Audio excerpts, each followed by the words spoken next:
Welcome to Not Milk Never Milk. Subscribe if you're lactose intolerant. You're starting with the essentials. Sign into an administrator account so you can change visibility settings. Once signed in, press Win+E to open File Explorer and go to the parent folder containing the hidden content. Make sure you have a backup or restore point in case you change attributes accidentally. Now, click the View menu or the three-dot menu and prepare to reveal hidden items by adjusting the folder options. This is where you begin changing how Windows shows system and hidden files. Now you'll change the core visibility settings. In File Explorer, use View Show Hidden Items so Windows displays regular hidden files instantly. That's a quick toggle. For deeper control, open Folder Options, go to the View tab and select Show Hidden Files, Folders, and Drives. If you need system files visible, uncheck Hide Protected Operating System Files.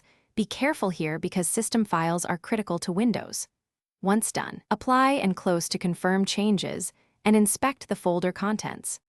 Finally, if File Explorer didn't reveal the folder, use the command line. Open an elevated CMD and run attrib shc /path / to /folder to remove system and hidden attributes. Make sure to use the correct path and quotes when spaces exist.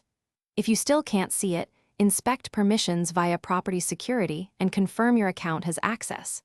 When things go wrong, restart Explorer or sign out and back in. If you made risky changes, use a system restore point to revert and